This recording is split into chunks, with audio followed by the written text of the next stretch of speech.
Hello, all you cosmic travelers and wanderers. This is Darlene Grift and K. Melissa Waterman, inviting you to join us today in our episode of Expansion from Within, Exploring Multidimensionality.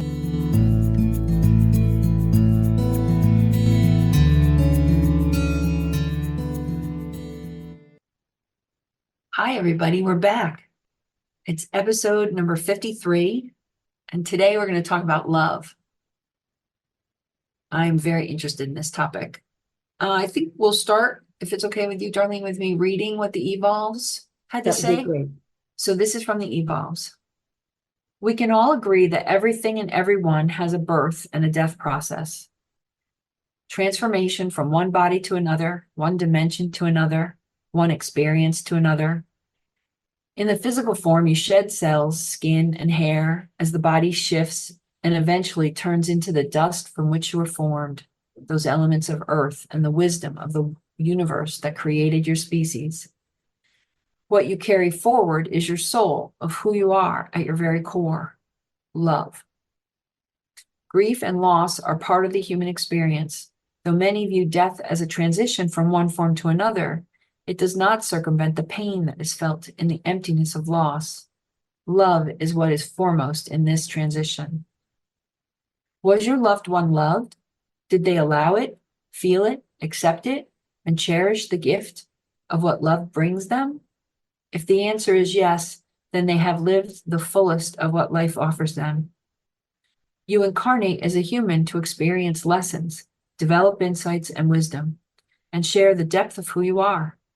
We see humanity's evolution in light of how much you seek love, invite love, and embrace love. To us, you are love. Thank you. So what's love? Let's define it first and foremost. I think it's hard to define love because there's, like, in my experiences, I have different feelings for the different ways that I love people. Right. So it feels different to me. My heart feels different.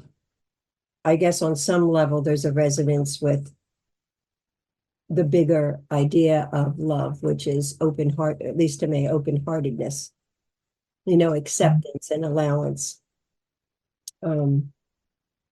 Yeah, but I see them in different aspects or different views of love, depending on who I'm feeling love towards. Right. And it seems to me there's different depths of love, right? Like the way Right. I love my phone. versus, Oh boy. Right? I mean, we use that word so flippantly for so many things, but then there's how I love my children or how I love myself. There's and then there's the love that feels way bigger and more grand, that is that agape kind they speak of sometimes. The way I love the planet, the way I love my connection to the divine, it almost is love. It's not even my connection. I don't even know how to talk about it. Right. Right. It's way bigger love. Yeah. It's huge. Well, if they see us as love, that's how I see it. Like if we love the planet or whatever, then we are that. Right. I am like that. I am that. I am. Yeah. Yeah. That makes a whole lot of sense. Is there any other ways that we can define this thing that's so, it's a word that is so overused, underused, underappreciated, as when I think about the depth of the frequency of love. This one little word we have, I think in other languages, we probably should look this up. In other languages, I think they have many words for love, for the different kinds, and we've got like 2 or 3. Yeah.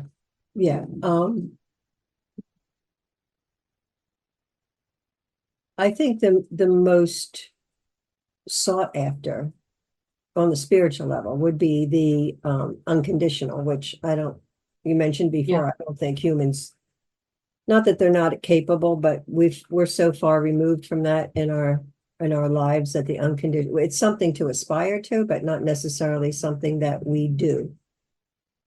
Yeah. I don't even understand.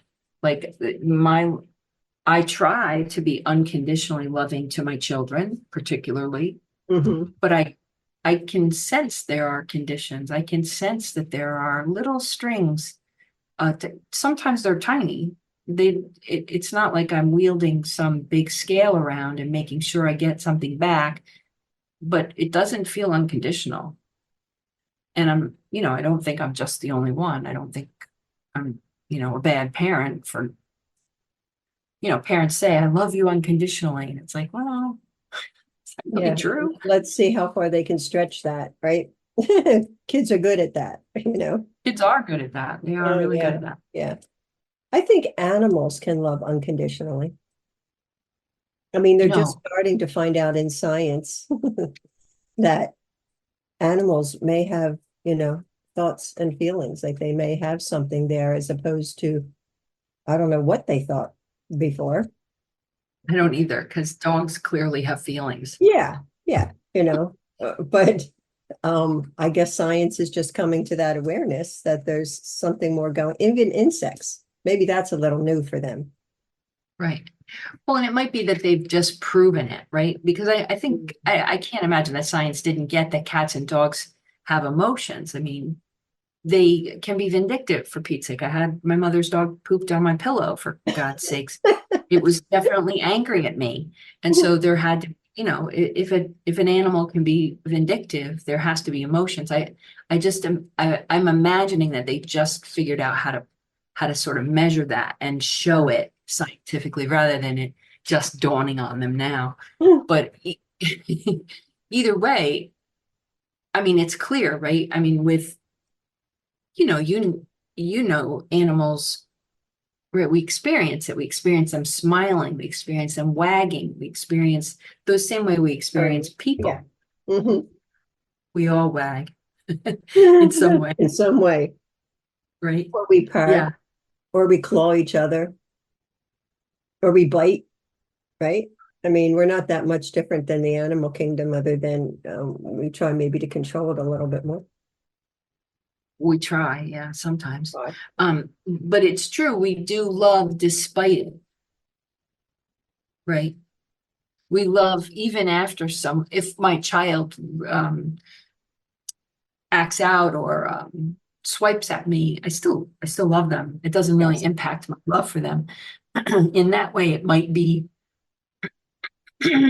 unconditional in that I'm going to keep loving them, even though I may change my behavior toward them. I may protect myself. I may do different things. The basis, the core part of the love feels like it remains, right? And doesn't that, like as you're talking,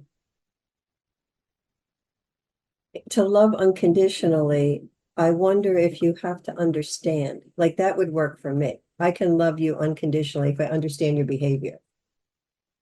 Hmm. If I know that, oh, well, she, they, him, whatever, had a difficult childhood and that's why they're acting this way, as Mhm. opposed to being reactive or at reactive response to them based on my own stuff, Right. not loving them conditionally because I don't understand why they would do that. Yeah, it strikes me right this moment that it has to do with something about our ego. It almost feels like when our ego isn't in service of the divine, that it can get in the way of our loving unconditionally, right? If Right. our yeah, if somebody hurts my feelings, I might withdraw something that looks like love from them. Mhm. If it's my child, there's something still, even if I remove myself, I still love them. Like Right.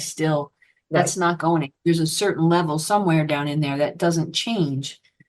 Jeffrey Dahmer's mom still loved him. I can imagine that there was actual heartbreak over who he turned out to be. Mhm. And maybe guilt or shame. I don't know the story, but that no matter how bad a person's behavior is, sometimes it's funny because I'm making an argument for there being unconditional love on some level, and yet I can feel it in myself that I have little conditions. And I guess I'm wondering if they're not part of the ego structure. those little tiny threads that hold some conditions. Yeah, I think it's part of the ego protection, any of those parts of ourselves that need to defend ourselves or to not receive, you know? Yeah. And I think that's what happens. Like you can, in relationship to a parent and a child, that child can do something to act out, and you may pull back, not loving them, but you may pull back in some way. They may hear that as rejection or feel it as abandonment. And then whatever they do with that. So they may not receive, they may not allow to feel love later, because they may not feel comfortable or they may feel like it's going to be denied them or taken off them. And so, I think receiving, it goes hand in hand. Mhm. The loving somebody, the unconditional love and the receiving of love. Well, I think there's so many factors in what makes humans unable to receive or frightened to receive or too angry to receive or too guarded, right? All of those things fall under the wound and the ego to me. Did you have Let's that? talk I'm sorry, what? Did you have that? Did you have the inability to receive love at any point? Oh yeah, I think so. I think I think I absolutely fall in the category of someone in my 30s and 40s. I was wanting love from people so badly, and there's probably some tenets of it still, but not anything like it used to be. I can remember a partner telling me like, no matter what I do, you don't feel loved. Like it's not going in. And I was like surprised by it, like, because it was true. There was an incessant needing for more proof that you love me. And Mhm. so felt like I was letting it in, but I wasn't actually able to. And I honestly believe that didn't really happen until I really started loving myself. I directed all of my need for love outside of myself, like a baby, like a child would do. And I think there's enough theory around how attachment theory works that if you don't get it when you're a baby, then you seek it until that particular stage of development is fulfilled, and it gets fulfilled, by you as an adult, not by anybody outside of you, which is sad because it feels like you want to get the love from another human, but it doesn't go in. It's like it doesn't have Yeah. a receptor. It doesn't have a place to land until you start loving yourself. And I don't mean to speak about others. Until I started loving myself, truly accepting myself and doing some real deep psychological work, and I don't know what other kind of work it would be called, but practicing self-love. It took a few years for that neural pathway to grow, for that self-love to be believed eh, by other parts of me and to be accepted. And then I can remember the day it happened when people were telling me they loved me. I was in a group and a number of people were like, "Love you, Melissa." And it was like, you guys do love me. Like I just felt it go in, like not like of course like taking it for granted, but yeah, great. Yay, I love you too. Like it felt so much more mutual and flowy than Right. awkward, right? Because in the past, when a group would say, "I love you," I would get squirmy. Yeah, yeah, I love you too. Like I'd get in there quick to do something to divert Yeah. and not let it really in. So yeah, I think that has happened to me. Yeah. I think I worked hard to shift it. And I think that person in my life who said that to me had a huge impact. It was like a wake up call, like, oh, wait, it's really not going in. They're really doing their best at loving me, and I'm not letting it in. How odd. How odd that I want something so bad and I'm not letting it in. Right. It Right. felt like a strange anomaly. Like this is my subconscious right here in front of me, not letting it in Mhm. when I consciously want it so much. Mm. Yeah. Yeah, That takes very work. interesting. Sorry.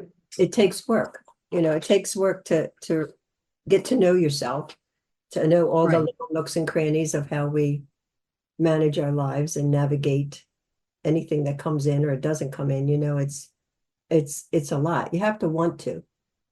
You have Right. to love Right. yourself enough to want to. I think that, I mean, just if we digress for a second, I think into how what really worked for me was the intention that I wanted to love all of me. Hmm. And I knew there were parts of me that I did not like at all, that I absolutely hated. But I also intellectually knew that I wanted to bring everybody home. It was probably from doing some shamanic studying and learning about soul retrievals, and that I could have fractured parts of soul, who knows where, bringing them back to me. It was like, oh, I want all of me here. And I can't have all of me if I'm busy trying to shove them off on other humans, right? Like if I'm projecting them onto other people and such. And so it was just a conscious intention that I repeated regularly when I would see a person or feel the transference of that person's so narcissistic. I just hate that narcissistic person. I want to love all of me, even my narcissistic parts. Like, ooh, it was so hard to say sometimes because I'm not narcissistic. But of course I am. Right? Of course we all have Like narcissistic that. moments. Right. So I think that intention is really set the ball in motion for me to Yeah, start loving myself. I'm reflecting. I don't think it was loving myself. I always had a need from the time of being a teenager that because we never used the word love in my household. Mhm. So I always wanted to feel it. I can't say I needed to hear it. I wanted to be able to love someone. And that was always going to be a partner, right? Mhm. Because that's where it was going to go. I didn't have, my parents were not in a love relationship at all. And so I think I needed to know that that existed. And it wasn't until I had my children and even after a divorce and back into another relationship that when that need felt like not because the person loved me, but I was done looking for that. Right. When I was done looking for that, I felt like people could say they love me and I could receive it. And I could say I love you back because that was really hard for me to Mhm. say I love you because one, at times it was so emotional that I could break down with just the word. Right. And at other times, if I didn't feel it, it felt, ingenuous. So I would just say, yeah, you too. Much like like, oh yeah, yeah, yeah, that's great. Thank you. Okay, yeah, yeah, you too. Bye. Um, but I think it was after I got to the point of knowing that the outside of what I was looking for, I was done with that. Like it didn't fulfill me, you know? It wasn't about letting it in. It wasn't about any of that. It was like there was some like a wall, not even a wall. It's like something ended about stop looking for it in a partner, Right. you Right. know? Yeah. And then I felt free because that really bonded me. Like that really bound me up from early teenager straight through to like 40, of oh, this is what I need. And I need to find a father because I was a single parent of three young children. I need to find somebody to fill their void, right? I need to find somebody. Somebody's got to be this, this, and this. And it was all coming from that place of finding me loving myself enough that I didn't have to look for someone else. Yeah. Yeah. That's right. We look for it to come from the outside until Yeah, we get it from the inside. yeah. Yeah. Yeah. It's pretty cool. That part's pretty cool. How do you show love to the people in your life? How do you personally show people? Hmm. Um, Visits, Uh-huh.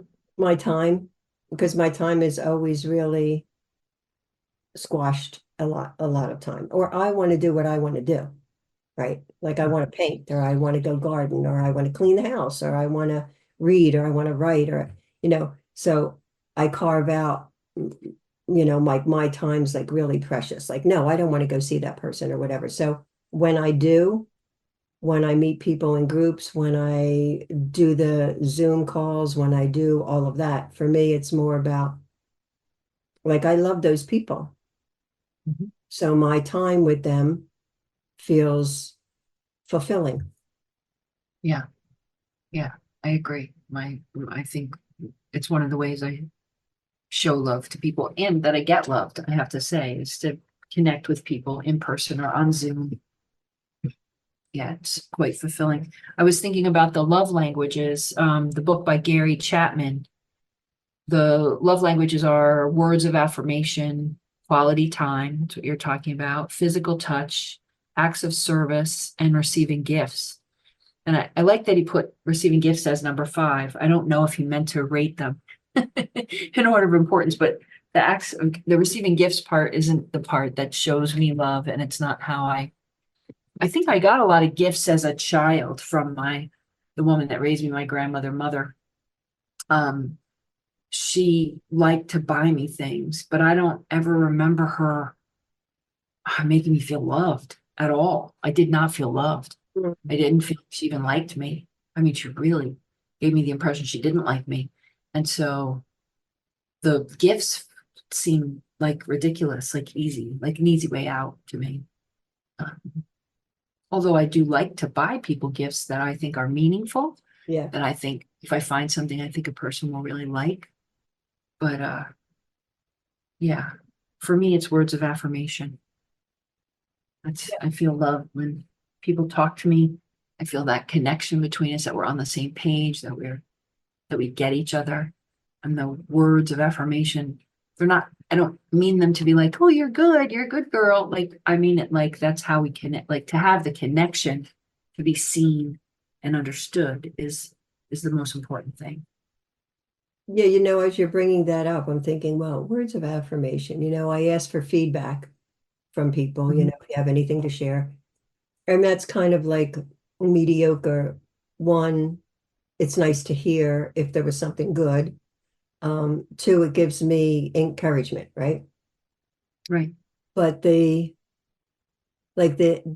affirmations of like when somebody really can say that they see me Mhm. and I allow that in, it is so emotional for me that I know that I want to cut it off because I don't want to go to pieces, you know. Mhm. I don't want to feel sometimes that depth of their love Mhm. because it's the same as that young, when I was a youngster, I wanted to hear that, I wanted to feel the love. But when love hits me, boy, it feels very expansive and cathartic and terrorizing. You That's know? great. I mean, I hope that that shifts for you, that it gets less terrifying and more enjoyable as you settle into that expansiveness, right? Because the first 3 words were really great. Yeah. And Two words terrorizing, not so great. Yeah, I mean, That's when okay. it's at that depth, it's like because immediately it comes up because of my in utero experiences, there's going to be a loss. I'm going Right. to feel this at this level, and then that person or whoever that is going to die. Yeah. And I think that's a subconscious because I don't really think of that. I used to believe in gifts, Hmm. like if somebody gifted me this or that, that meant that they loved me. And then when that would dry up because they had another agenda in giving me gifts, it always felt like, oh, well, there we go with that. That didn't mean anything, you know? And I would Right. give gifts in ending a relationship. Can't tell you how many times boyfriends or something like that, that I would go out. I bought somebody a guitar that was $500. I bought somebody, I look at the 4 or 5 times that I was ending a relationship and I would go and buy them a huge gift. Well, huh. I think so that they didn't forget me. Wow. you That's know? good to know. Yeah, it's good to know. Don't end my relationship with you. I'm not getting a big gift, Melissa. Yeah. Don't worry, I'm not going anywhere. But I think it is very interesting, the things that we do, like to be remembered is to be loved, right? To be remembered and to you know, in some way it became transactional. Like, here, I'll give you this so that you'll love me. Right, because I'm going to hurt Even you. though, yeah, even though That I'm just gonna came. go. Yeah, Right. yeah. Wow, that just came up. Wow, that was a real slap in the face, wasn't it? Yeah, but Yeah. that's what I would do. Hmm. Well, and I can remember doing something very similar. Like, I gave everything in my house. When this person left, because I was breaking up with them, when they actually moved out, I had no bed and no chairs and no couch. I had nowhere in the whole house to sit or sleep. Because you gave it Like, all. You I left it. gave it to them. I felt so guilty Yeah, about breaking up with this right. person and hurting them, that I had to. It was the same as going out and buying them a gift. It would have been cheaper actually to go buy them a gift, just the bed alone. Yeah, People showed up. My good friends brought a chair immediately, and a a table and chairs. I literally had, like, only the family antiques were left in the house and no actual sitting places. Very funny thing to do. love is complicated, isn't it? Love, breaking up, getting into it, all the things that happen. The love between humans is the complicated part, right? Yes. It's the Because love we're of the real- dogs and the cats. That's not so complicated. No, that not so And complicated. And I think we end up overlaying our ideas about human love onto the divine, and making it more constrained than it needs to be. Right? Like, clients will often say to me, well, I have no connection with the divine. They've left me. My guides have left me. And it's like, no, no, no, you're a different frequency than they are right today for whatever reason, and your frequency will shift. Well, let's try some things that will help you raise your frequency so that you can feel them or sense them more. But it's not that they're gone. And we quick think, oh, we've been bad. Now they left, because, that's often how we experience love between humans. I've been bad. Now you're mad at me and you've walked away, or you've just left the room. Right. Feels like a huge abandonment when it isn't, so I think love is pretty complicated. For And humans. I love, for humans, I think it's very complicated. I guess the way I see it is that there's this frequency, this literal, like, wah, wah, wah, wah, wah, going on all the time. And that's love. Yes. And we can dip into it and we can pick out of it what the ways that we need to, what we need to get, what we need to give, how we manage. And then the personality stuff between humans just makes things complicated. We sometimes beautifully complicated, sometimes intricately and magnificently complicated, but sometimes painfully complicated. Right. Sometimes. A lot of Yeah. times. For a lot of people. I think mostly, yeah, in Yeah. some way, right? I don't know any married people that have been married a long time, or people that have been in short relationships. I can't say, oh yeah, that was complicated. That had some moments that were hard. You say you So know people that do that? Or that I can't say, know I know only people that can say it was hard yeah, at times, at that there times. are things to live through. It's like planet Earth. It's just not, it's not easy here. Yeah. Not 100%. Some moments we get some fun moments, man, but not all the time. Yeah. Yeah. And it has to do with our perception, right? Yeah. A lot. Yeah. So I think we're good for today. Is it okay if I do the announcements and we'll do a Absolutely. part two? Yeah. Part Let's two? do that. Mhm. All right. So today's episode is going to be connecting to the teachings that were presented in the June 2024 Live Cosmic Travelers event. Those materials from that meditation will assist you in exploring this particular topic on love. You can order a recording of that event at soulunion.com. You can contact Darlene at soulunion.com. You can contact me, Melissa Waterman, at livingwellbeing.net. The Cosmic Travelers session is a live event on the third Sunday of each month. At that session, all participants are guided in an interactive meditation directly with the evolves.